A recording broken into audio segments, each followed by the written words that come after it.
Beach റോഡിൽ promotion video ചിത്രീകരിക്കുന്നതിനിടെ വാഹനാപകടത്തിൽ 20കാരൻ മരിച്ച സംഭവത്തിൽ വാഹനമോടിച്ച സാബിത്തിന്റെ അറസ്റ്റ് രേഖപ്പെടുത്തി.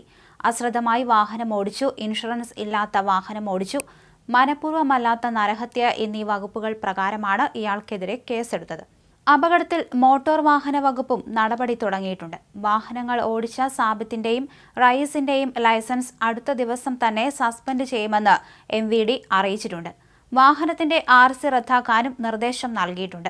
ബീച്ച് റോഡിൽ മത്സരയോട്ടം ചിത്രീകരിക്കുന്നതിനിടയിലാണ് വടകര കടമേരി തച്ചിലേരി താഴേക്കുനി സുരേഷിന്റെയും ബിന്ദുവിന്റെയും ഏകമകനായ ആൽവിൻ മരിച്ചത്. അപകടത്തെ തുടർന്ന് കാറുകൾ ഓടിച്ചിരുന്ന മഞ്ചേരി സ്വദേശി സാബിത് റഹ്മാൻ, ഇടശ്ശേരി സ്വദേശി മുഹമ്മദ് റാബീസ് എന്നിവരെ ഇന്നലെ തന്നെ പോലീസ് കസ്റ്റഡിയിലെടുത്തിരുന്നു.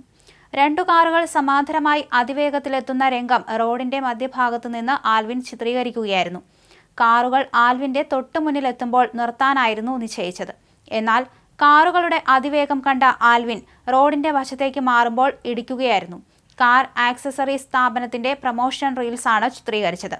ഗൾഫിൽ ബന്ധുവിന്റെ സ്ഥാപനത്തിൽ വീഡിയോഗ്രാഫറായി ജോലി ചെയ്യുകയായിരുന്നു ആൽവിൻ. 2 വർഷം മുൻപ് വൃക്ക മാറ്റിവെച്ചതുമായി ബന്ധപ്പെട്ട പരിശോധനയ്ക്കായാണ് നാട്ടിലെത്തിയത്. നേരത്തെ ഇതേ സ്ഥാപനത്തിന്റെ റീൽസ് ചെയ്തിട്ടുള്ളതിനാൽ നാട്ടിലെത്തിയപ്പോൾ അവർ വീണ്ടും വിളിക്കുകയായിരുന്നു. റോഡിന്റെ നടുവിൽ നിന്നും വീഡിയോ ചിത്രീകരിക്കുകയായിരുന്ന ആൽവിനെ ഒരു കാർ ഇടിച്ചു വീഴ്ത്തി. തെറിച്ചുയർന്ന റോഡിൽ തലയടിച്ചു വീണ ആൽവിന് നട്ടെല്ലിനും പരിക്കേറ്റിരുന്നു. മരിച്ച ആൽവിന്റെ പോസ്റ്റ്മോർട്ടം നടപടികൾ പൂർത്തിയായി. തലയ്ക്ക് പിന്നിലേറ്റ ക്ഷതമാണ് മരണകാരണമെന്നാണ് പ്രാഥമിക റിപ്പോർട്ട്. ചൊവ്വാഴ്ച രാവിലെ 7 മണിയോടെയാണ് ആൽവിനും സംഘവും വെള്ളയിൽ സ്റ്റേഷന് മുൻവശത്ത് ബീച്ച് റോഡിലെത്തിയത്. ആൽവിനെ സ്റ്റേഷന് മുന്നിൽ ഇറക്കിയ ശേഷം 2 കാറുകളും മുന്നോട്ടു പോയി തിരിച്ചു വരികയായിരുന്നു. എന്തായാലും വിദേശത്തായിരുന്ന ആൽവിൻ ചികിത്സയ്ക്കായിട്ടായിരുന്നു നാട്ടിലെത്തിയത്. ഇതിനിടയ്ക്കാണ് റീൽസ് ചിത്രീകരിക്കാൻ തുടങ്ങിയത്. ഇതിനിടയിലാണ് ദാരുണ അപകടം സംഭവിച്ചിരിക്കുന്നത്. മാതാപിതാക്കളുടെ ഒരേയൊരു മകനാണ് ആൽവിൻ.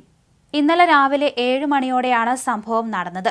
ഗുരുതരമായി ആൽവിന്റെ തലയ്ക്ക് പരിക്കേറ്റിരുന്നു. എന്തായാലും ആൽവിന്റെ പോസ്റ്റ്മോർട്ടം നടപടികളെല്ലാം തന്നെ ഇപ്പോൾ പൂർത്തിയായിട്ടുണ്ട്.